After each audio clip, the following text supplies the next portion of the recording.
শয়তান আল্লাহর সাথে চ্যালেঞ্জ করেছে আমাদেরকে গোমরাহ করবে। কি করবে?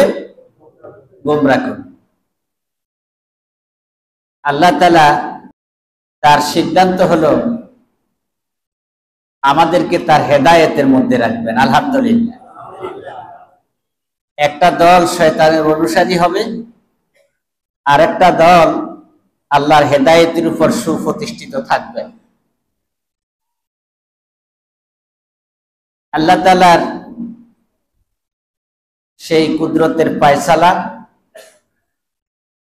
তিনি সমগ্র মানব জাতিকে দুইটা প্ল্যাটফর্ম, দুইটা ভাগে, দুইটা দলে বিভক্ত করে দিয়েছেন।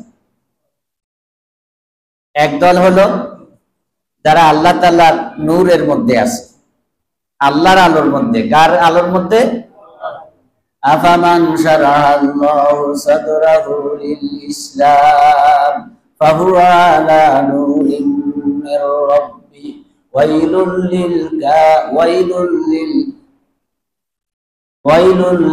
কাশিফাতুল কুলুব ওয়াইলুল লিল কাসিয়াতি কুলুবুহুম মিন যিকরিল্লাহ। একদল হলো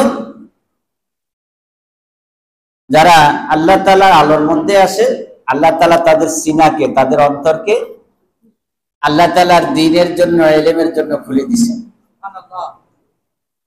হেদায়েতের জন্য খুলে দিয়েছেন। এজন্য রাসূল সাল্লাল্লাহু আলাইহি সাল্লাম মেহনত করছেন বাপের জন্য, আর ইসলাম কবুল করছে ছেলে, আবু জেহেলের ছেলে ইকরামা। এভাবে অনেক দৃষ্টান্ত আছে। আফামান শারাহাল্লাহু সাদরাহু লিল ইসলাম ফাহুয়া আলা নূরিম মির রাব্বি ওয়াইলুল লিল কাসিয়াতি কুলুবুহুম মিন যিকরিল্লাহ। আল্লাহ যাদের সিনাকে খুলে দিয়েছেন ইসলামের জন্য, আল্লাহ বলতেছেন যে তারা আল্লাহর আলোর মধ্যে আছে। ফাহুয়া আলা নূরিম মির রাব্বি, রবের কাছ থেকে যে আলো আসছে, হেদায়েত আসছে, এর উপর সুপ্রতিষ্ঠিত আছে তারা। আর আরেক দল আছে আল্লাহ তাআলা তাদের অন্তরকে কঠিন করে দিয়েছে। কঠিনটা কেমন করছেন?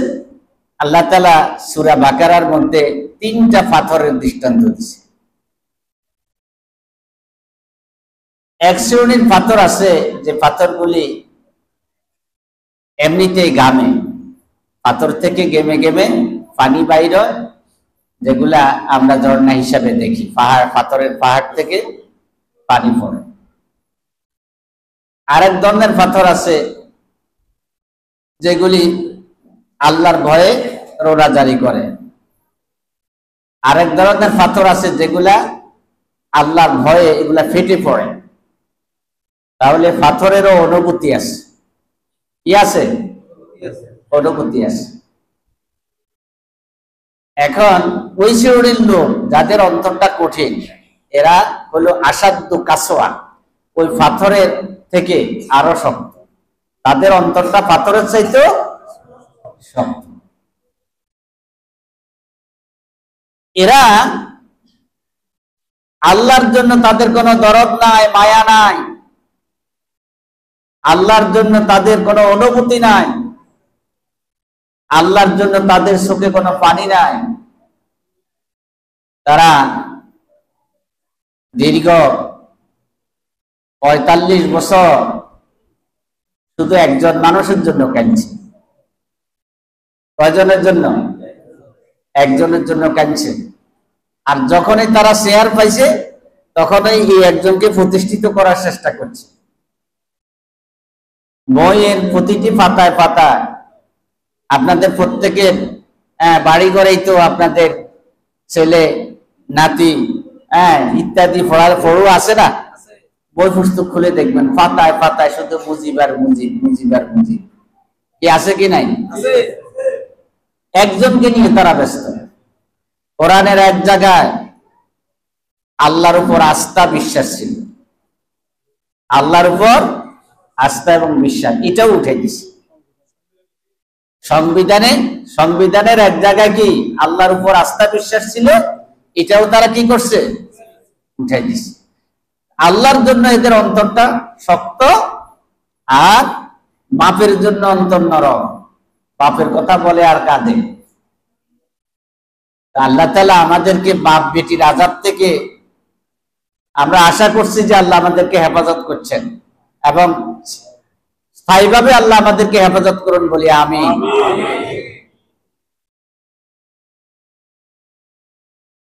প্যারে হাজিরিন, শয়তান আল্লাহ তাআলার সাথে চ্যালেঞ্জ করছে। শয়তানের একটা ইতিহাস আছে। শয়তান কেন শয়তান? শয়তান এই জন্য হয়েছে, শয়তান মানবকে আল্লাহ তাআলা সম্মান দিছে। বিশেষ করে আল্লাহ তাআলা হযরত আদম আলাইহিস সালামকে সৃষ্টি করে জ্ঞানের পুরা ভান্ডার আদমের জন্য খুলে দিলেন। সুবহানাল্লাহ। জ্ঞান, প্রজ্ঞা এগুলা সব আদম আলাইহিস সালামকে দিলেন। ওয়াল্লামা আদামাল আসমাআ কুল্লাহা, সব জ্ঞান বিজ্ঞান আল্লাহ তাআলা আদম আলাইহিস সালামকে শিক্ষা দিলেন। এরপরে অন্যান্যদেরকেও, তাফসীরে এসেছে অন্যান্য অর্থাৎ জিনদেরকে, ফেরেশতাদেরকেও শিক্ষা দিলেন। এরপরে আল্লাহ তাআলা পরীক্ষার আয়োজন করলেন। সেই পরীক্ষায় জিনেরা ফেল করলো, ফেরেশতারাও ফেল করলো, কিন্তু আদম আলাইহিস সালাম ফার্স্ট ক্লাস ফার্স্ট।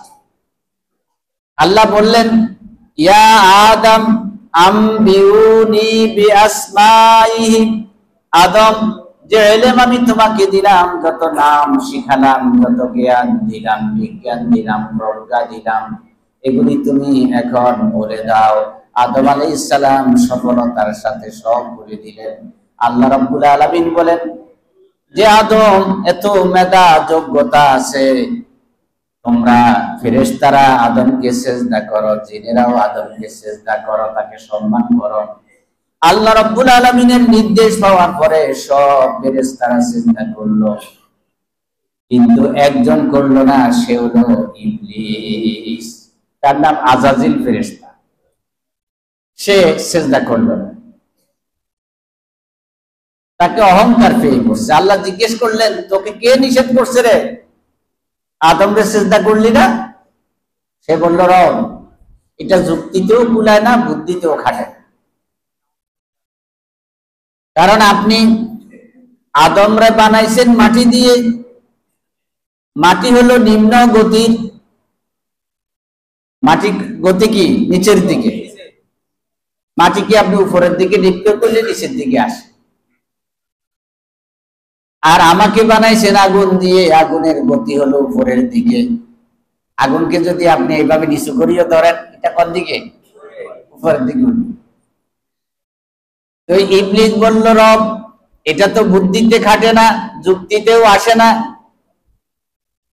ঊর্ধ্বগতি সম্পন্ন একটা বস্তু, অধোগতি সম্পন্ন, নিম্ন গতি সম্পন্ন একটা বস্তুকে সিজদা করবে, পূজা করবে, এটাতে হয় না। আল্লাহ তাআলা তখন বললেন, তোর বুদ্ধি আর যুক্তির উপর লাগ। আল্লাহর আদেশের কাছে কোনো বুদ্ধি খাটবে, যুক্তি খাটবে, কৌশল করা যাবে না। আমরা যুক্তিও দিই, বুদ্ধিও খাটাই, আবার কৌশলও করি কি করি না? আল্লাহ বলছে, তোমার দুই বোন, তোমরা এক ভাই যা পাইবা, দুই বোন তা পাবে। দুই বোন সমান এক ভাই, পিতার সম্পদে তার অধিকার আছে, দিয়ে দাও। এখন তিনি যুক্তি দেন, আব্বা তো তাদের জন্য টাকা খরচ করছে, ঠিক আছে করছে, তোমার জন্য করছে। আব্বা তাদেরকে বিয়ে শাদী দিছে, অনেক টাকা খরচ করছে। জামাইরা বিভিন্ন সময় বাহানা ধরছে, তাদেরকে দাওয়াত করে করে খাওয়াইতে হয়েছে। বিয়ের সময় কিছু খাট পালন, আলমিরা, সিন্ধুক ইত্যাদি দেয়া লাগছে, তাদের জন্য তো অনেক খরচ করা লাগছে। এখন তাদেরকে আবার জায়গা জমি হ্যাঁ, আমরা এক ভাই যা পাবো দুজনকে এই পরিমাণ দিয়ে দিতে হবে কেন? এই হয়তো কয়দিন আগে একজনের সাথে বসে চলছে বিতর্ক। আমি বললাম যে এখানে কোনো যুক্তি খাটবে না, এখানে বুদ্ধির কোনো প্রশ্ন নাই, এটা আল্লাহর হুকুম। আইন কার? আল্লাহ। আফসোস এ বলতেছে যে আল্লাহ বললে হবে নাকি? নাউজুবিল্লাহ।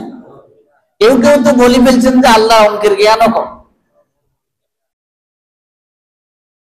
আল্লাহর রায়ের বিরুদ্ধে, আল্লাহর আদেশের বিরুদ্ধে ওরা যুক্তি দেয়, বুদ্ধি খাটা। আল্লাহ যা পাঠাইছেন এটা হলো ইলম, আর মানুষ যা কিছু করছে এটা হলো আকল। ইলম আর আকলের মধ্যে বিশাল তফাৎ। ইলম হলো ইলেকট্রিসিটি, ধরেন ইলমটা হলো ইলেকট্রিসিটি না, এটা হলো ম্যাচ বাতি। ম্যাচ আছে না? এখন ব্যবহার একটু কমছে, ইলেকট্রিসিটির কারণে এখন ম্যাচের ব্যবহার কম। ম্যাচের কাঠির অগ্রভাগে বারুদ আছে, এটা ম্যাচের কাঠিকে ম্যাচের উপরের আবরণের সাথে ঘষা দিলে আলো জ্বলে ওঠে, আবার কাঠিকে কাঠির সাথে ঘর্ষণ করলেও কি করে? আলো জ্বলে। এই ম্যাচ হলো ইলম, এটা জ্ঞান।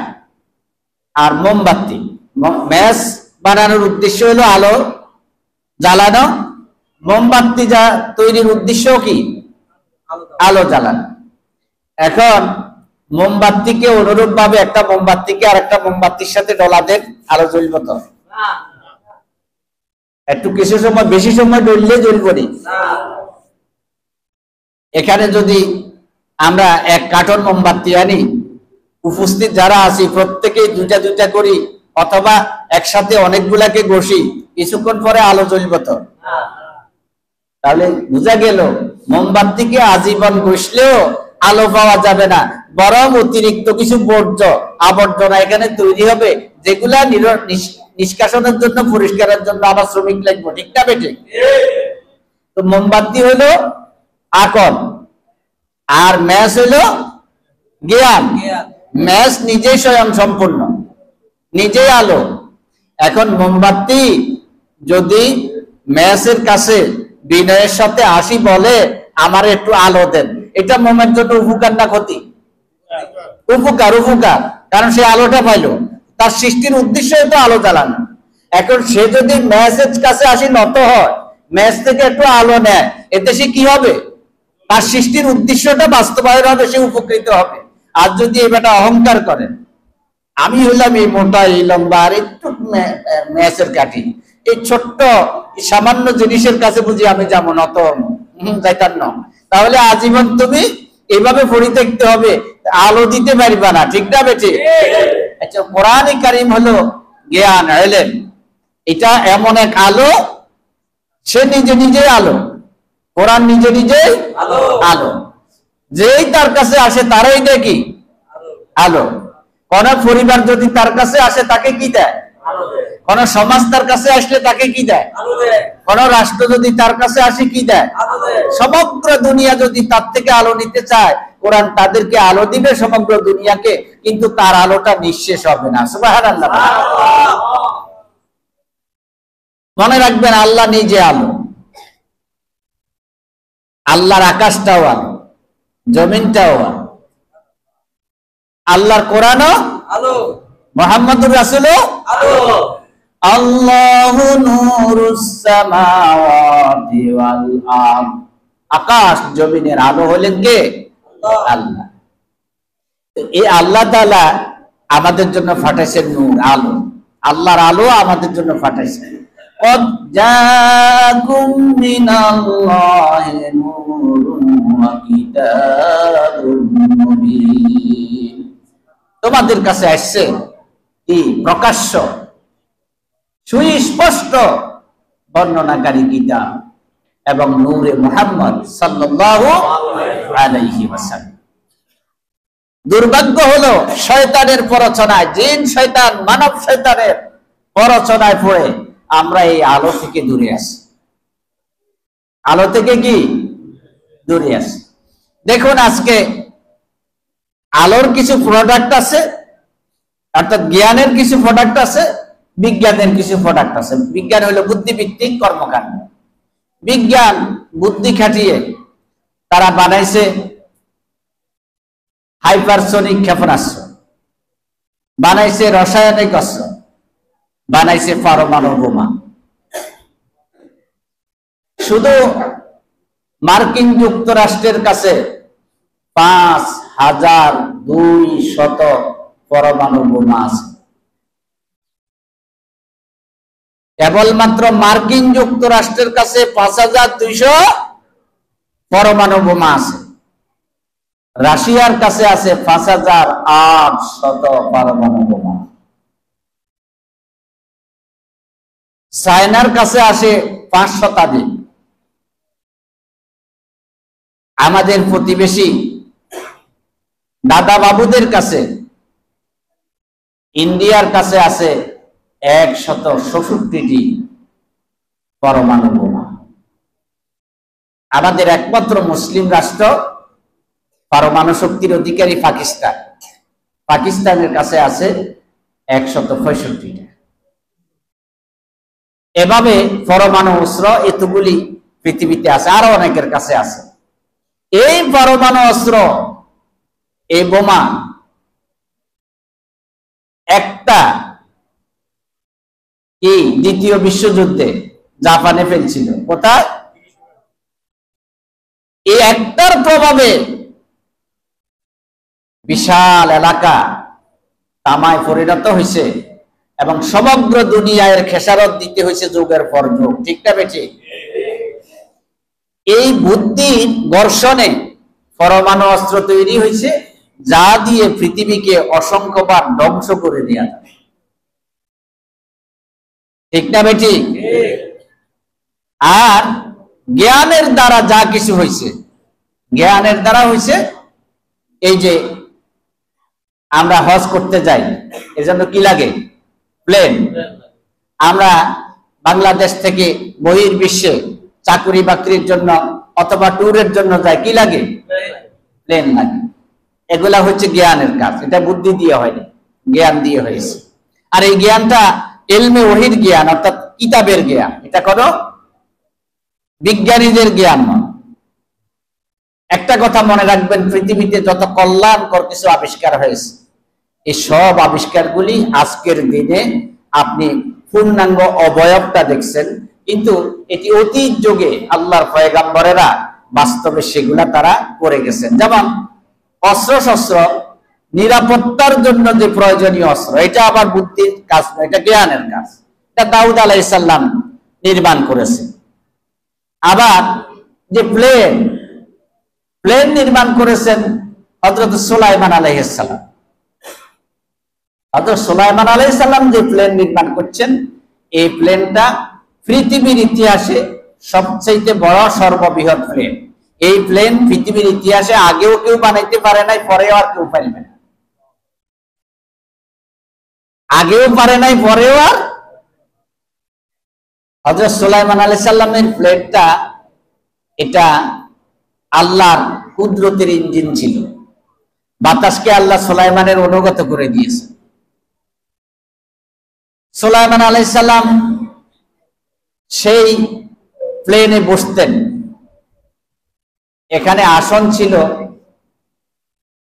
6 লক্ষ। কত? 6 লক্ষ।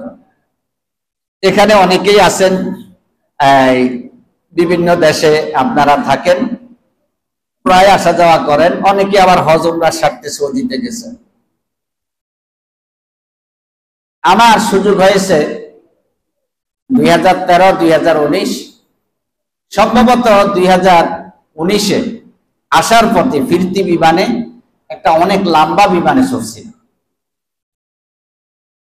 পেছনের দিকে তাকালে আপনার পেছনের মানুষগুলিকে দেখতে অনেকটা কষ্ট হয়, এত বিশাল বিমান। অথচ যাত্রী সংখ্যা 750 থেকে 800, 800-850 উপরে যাত্রী বহন করে এরকম বিমানের সংখ্যা হাতে গোনা, নাই বললেই চলে। এই বিমানগুলি 800 থেকে 850 যাত্রী বহন করে। আর কার্গো বিমান আছে যেগুলি মাল বহন করে, এগুলার ওয়েট হলো, যেগুলা আপনার ওয়েট না অর্থাৎ মাল বহন করতে পারে 220 মেট্রিক টন, সর্বোচ্চ 220 মেট্রিক টন সামান নিয়ে আকাশে উঠতে পারে, এরকম বিমান বর্তমানে আছে। আর বিমান সর্বোচ্চ গতি হলো বর্তমানে মার্কিন একটা অত্যাধুনিক বিমান, যেটা X-15 এই বিমানটা, এটার গতি হলো 7272 কিলোমিটার ঘন্টা, প্রতি ঘন্টা 7272 কিলোমিটার বেগে চলে এই বিমানটা। এই বিমানটা হলো বর্তমান দুনিয়ার সবচেয়ে সেরা বিমান। এটা ধরেন যে আপনার 220 মেট্রিক টন বোঝাই করে উঠতে পারে। সুলাইমান আলাইহিস সালাম এটার বলতে গেলে লক্ষ গুণেরও বেশি ওয়েট সম্পন্ন বিমানে করে ছুটতেন, যেটাতে আসন ছিল 6 লক্ষ। তিনি সামনে বসতেন, সকালে 1 মাস, বিকেলে 1 মাস ভ্রমণ করতেন। সুবহানাল্লাহ বলেন। আল্লাহ তাআলা বলেন, ওয়ালাকাদ আতাইনা দাউদা ওয়া সুলাইমানা ইলমা, আমি দাউদকে সুলাইমানকে ইলম দিয়েছি। ইলমের প্রভাব বুঝেন তো। এই যে বিমান কিন্তু সেখান থেকে আবিষ্কার। যাই হোক, আমাদেরকে জ্ঞানের সাথে থাকতে হবে। জ্ঞান হলো শক্তি, আর জ্ঞান হলো কোরআন কারীম, যা আল্লাহর কাছে থেকে আসছে। আল্লাহ তাআলা প্রত্যেক নবীকে এবং তার উম্মতদেরকে জ্ঞান দিয়েছেন। এই জ্ঞানীরা যখন রাজ্য শাসন করছে, তখন রাজ্যের মধ্যে ছিল সুখ, ছিল শান্তি, ছিল সুবিচার, ছিল সমতা, ন্যায্যতা, মানুষের সেখানে ছিল অধিকার। আর যখন জ্ঞানী মানুষেরা রাজ্য শাসন থেকে দূরে সরে গেছে, তখন সেখানে বিশৃঙ্খলা তৈরি হয়েছে, সেখানে অবিচার তৈরি হয়েছে, লুটপাট তৈরি হয়েছে, ঘুষ দুর্নীতি তৈরি হয়েছে। তাই আমাদেরকে সেই দিকে যেতে হবে, জ্ঞানের দিকে যেতে হবে, জ্ঞানীদের সাথে থাকতে হবে, বুদ্ধিমানদের সাথে নয়। এরা বুদ্ধির ঠেলায়, বুদ্ধির ধাক্কায় ইসলামের দিকে আসতে পারে না, নামাজে আসতে পারে না। নামাজে তো আমরা এখানে মসজিদে কথা বলছি, আমরা এখানে মসজিদে কথা বলছি, কোরআন থেকে কথা বলছি, আমরা এখানে দ্বীনের কথা বলছি। আর ইবলিস তাদেরকে ফুসলায়, ইবলিস ফুসলাই বলল, এখানে তো এখানে কথাবার্তা বলে এই এলাকার সব মানুষগুলাকে কি জামাত ইসলামী বানাই দিবে, তাহলে তোমরা এবারে বিপদে পড়বা, যাও বাধা দাও। কি করো? বাধা দাও। শয়তান ফুসলাই কিছু লোকেরা ফাটাই দিল, এরা বাধা দিল। এরা কি ক্ষতিগ্রস্ত হয় নাই? ক্ষতিগ্রস্ত হয়েছে। আমরা কি ক্ষতিগ্রস্ত হয়েছি? না, আলহামদুলিল্লাহ আমরা উপকৃত হয়েছি, আমরা উপকৃত হয়েছি। কিন্তু এই মানুষগুলি এখন আফসোস করতেছে দুনিয়ায়, আফসোস করবে তারা পরকালে। ঠিক না বেঠিক? এদের আফসোসের কোনো শেষ থাকবে না। কিন্তু এই আফসোস আর তাদেরকে রক্ষা করতে পারবে না দুনিয়ায় এবং দুনিয়াতেও না, আখিরাতেও না। আপনাদেরকে আল্লাহ তাআলার উপর নির্ভর করে, আল্লাহর উপর তাওয়াক্কুল করে আমরা এই বিষয়টা খুব ক্লিয়ার করে বলতে চাই, স্পষ্ট করে বলতে চাই। আপনারা কখনোই আর এদেরকে দেখবেন না। এদেরকে আর দেখবেন না। যদি বলি যে আসেন, আপনার অর্ধেকটা বাংলাদেশ আপনি একা নিয়ে যান, আসেন। আমরা যদি সবাই বলি, সেনাবাহিনী বলে, পুলিশরা বলে, বর্তমান ইমার্জেন্সি এই যে গভর্নমেন্ট বলে আসেন, অর্ধেকটা আপনি নিয়ে যান, আসবে না। এই সব সাহস নাই। কারণ একজন খুনি সে আতঙ্কের মধ্যে থাকে। একজন যখন খুন করে, খুন করার পর থেকে তার গোটা হায়াত আতঙ্কের মধ্যে থাকে। সে কখনো আরামে নিদ্রা যেতে পারে না, ভীতির মধ্যে থাকে। তাকে একটি অদৃশ্য বিষয় তাকে পীড়া দেয়। হাজার হাজার মানুষ খুন করে, গুম করে, ওরা কি শান্তিতে আছে? না, শান্তিতে নাই, শান্তিতে কখনো থাকবেও।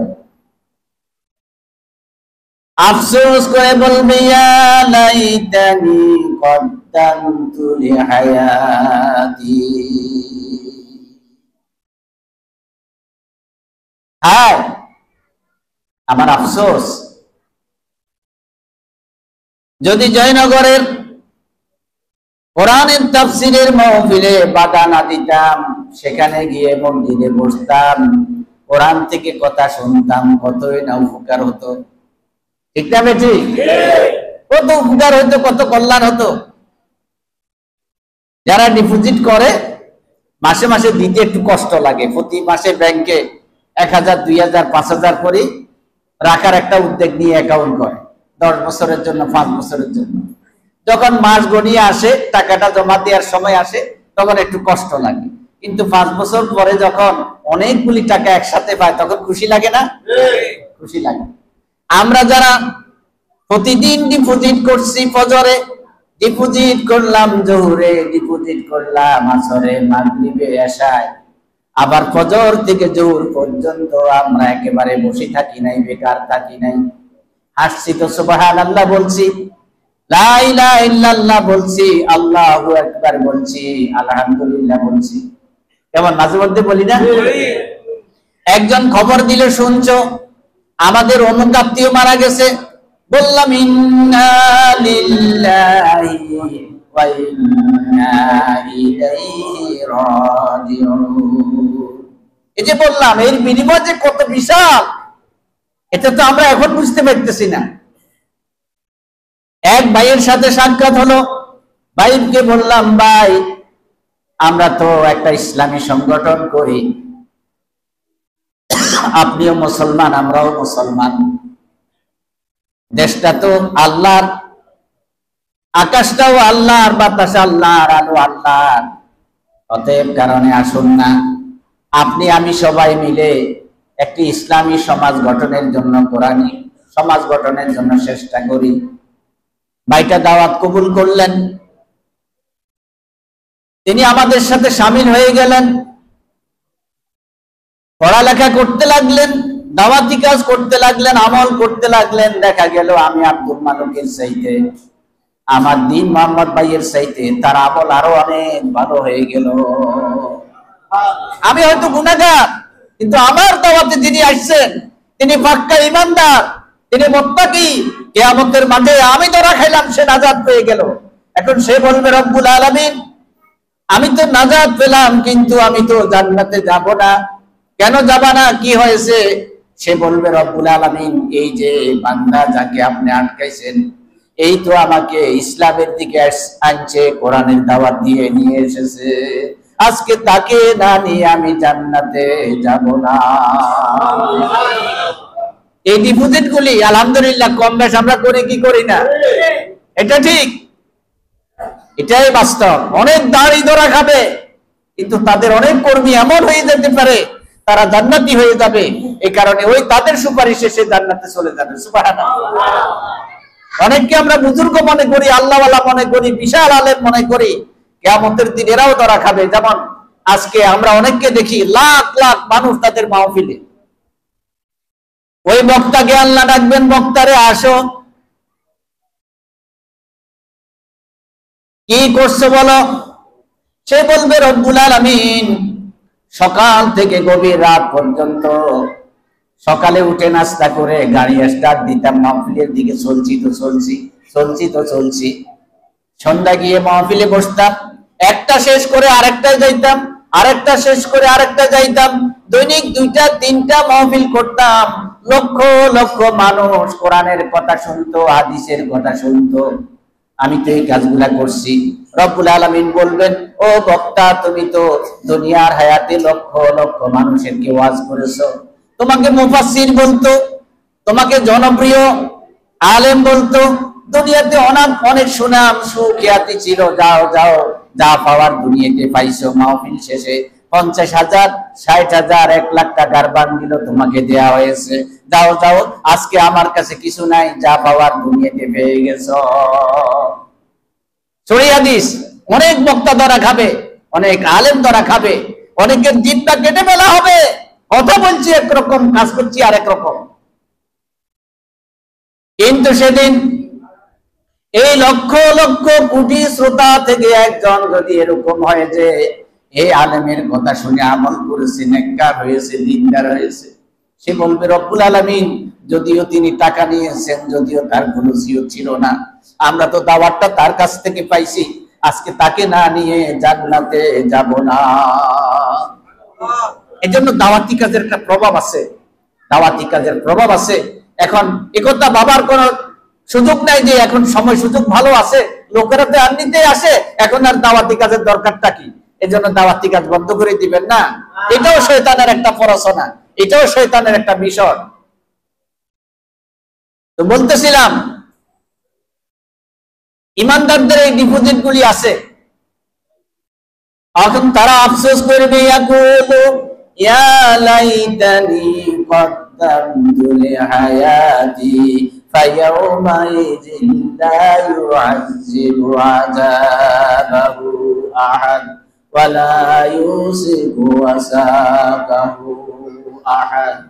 সেদিন আল্লাহর আযাবের মতো আযাব এই পৃথিবীতে যত আযাবের কথা, যত রিমান্ডের কথা, আয়নাগরের কথা যাই শোনেন না কেন, আল্লাহর আযাবের তুলনায় এগুলা বেহেশতখানা, ঠিক না বেটি?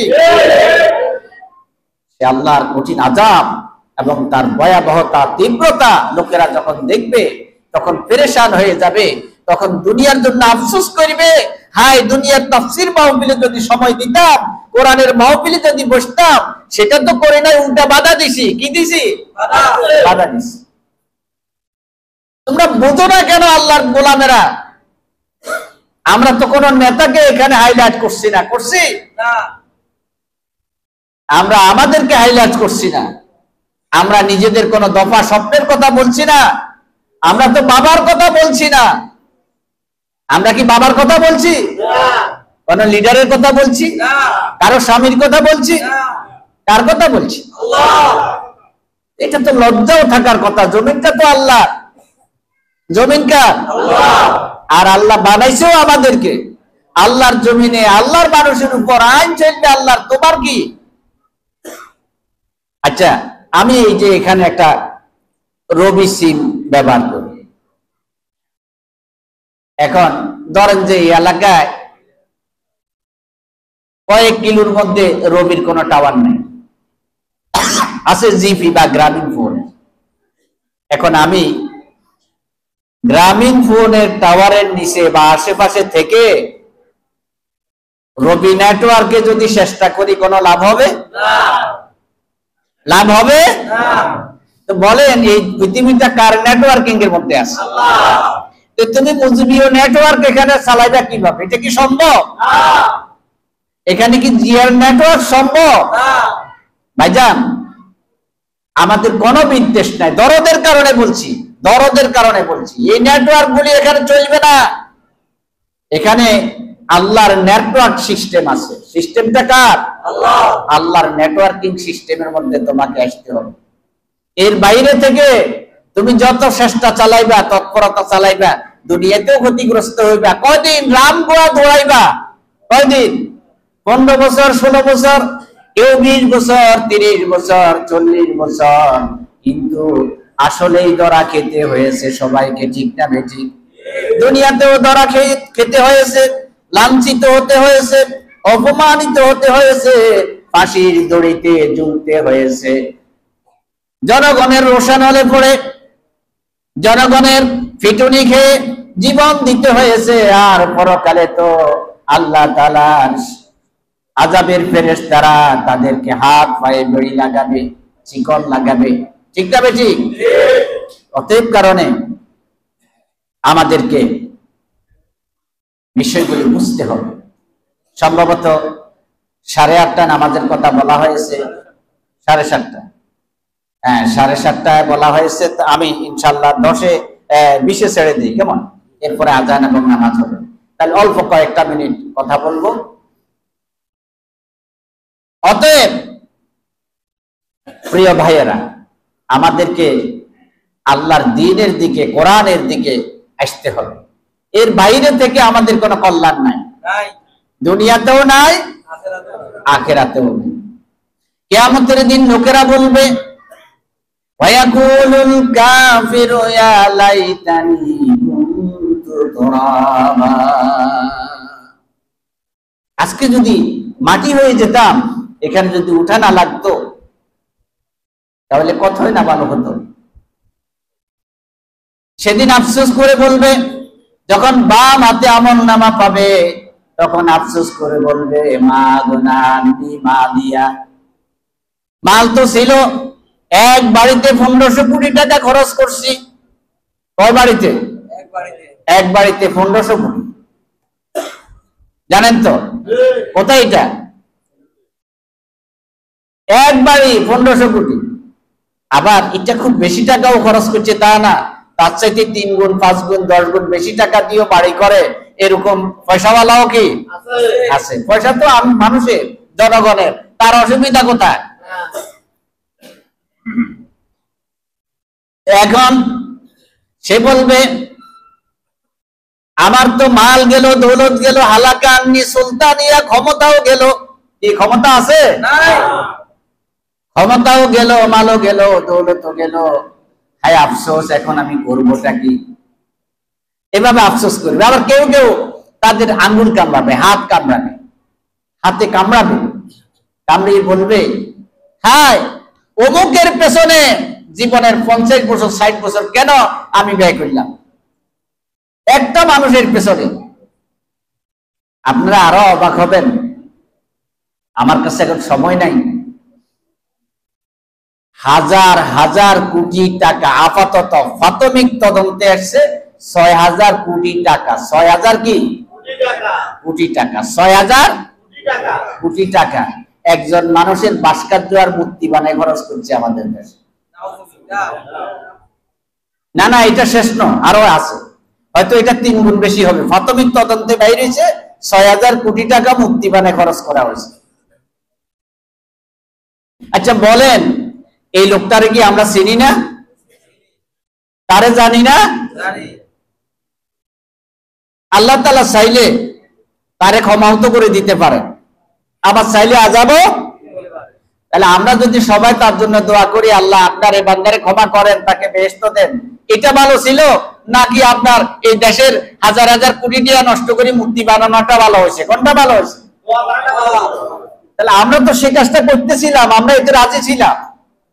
এখন আপনার অপকর্মের কারণে, আপনার দুর্নীতির কারণে, এদেশের নিরীহ জনসাধারণের অর্থ লুটপাটের কারণে আমরা ওই মানুষটার জন্য দোয়া না করে লানত করছি। ঠিক না বেঠিক? ঠিক না বেঠিক? এখন আর 18 কোটি মানুষ তাকে লানত করে, জুতা দিয়ে কত পিটাইলো। এই ধরনের পরিস্থিতির কারণে সেদিন হাত কামড়াবে, আফসোস করবে যে অমুকের পেছনে কেন কাটাইলাম। তাহলে অমুক তমুকের পেছনে আর সময় কাটানোর কি আমাদের সময় আছে? এত টাইম আমাদের হাতে নেই। কখন আজরাইল আসবে? আজরাইল শুধু একজনের থেকে অনুমতি নিছে, জানেন তো আপনারা? আজরাইল আলাইহিস সালাম কেবলমাত্র আমাদের প্রিয় নবী মুহাম্মদ আরবি সাল্লাল্লাহু আলাইহি ওয়াসাল্লামের কাছে এসে অনুমতি নিয়েছেন, ইয়া রাসূলুল্লাহ, আল্লাহ রাব্বুল আলামিন আপনাকে সালাম বলেছেন, আর আল্লাহ রাব্বুল আলামিন আপনাকে আমাকে অনুমতি নিতে বলেছেন। আপনি যদি, আমি মৃত্যুর ফেরেশতা আপনার জান কবজ করতে চাই, আপনি যদি সম্মতি দেন, শুধুমাত্র রাসূল সাল্লাল্লাহু আলাইহি ওয়াসাল্লামের কাছে অনুমতি চাইছেন, বাকি কারো কাছে অনুমতি চাইবেন? কোনখান্তি আসছেন, কোনখান্তি এই দুর্গে ঢুকছেন, আমি কি বলতেও পারবো? বলতেও পারবো না। কারবারটা মুহূর্তের মধ্যে টেনে শেষ করে ফেলবে। এরকম ভয়ঙ্কর পরিস্থিতি থেকে বাঁচার জন্য আমাদেরকে দ্বীনের সাথে, কোরআনের সাথে থাকতে হবে। আর দুনিয়াটাকে, বিশেষ করে আমাদের এই মাতৃভূমি বাংলাদেশটাকে ইসলামের রঙে রাঙাতে হবে, কোরআনের রঙে রাঙাতে হবে। কোরআনী শাসনের পক্ষে, ইসলামী শাসনের পক্ষে জনমত গড়ে তুলতে হবে। আমরা কি রাজি আছি? এজন্য আমাদের প্রতিটি পাড়ায় মহল্লায় আমরা দাওয়াতি কাজ করব, যে বিগত দিনে আমরা অনেক শাসন দেখছি, তন্ত্র দেখছি, মন্ত্র দেখছি, দফা দেখছি, স্বপ্ন দেখছি। এবার আসুন কোরআন দেখবো, হাদিস দেখবো, ইসলাম দেখবো।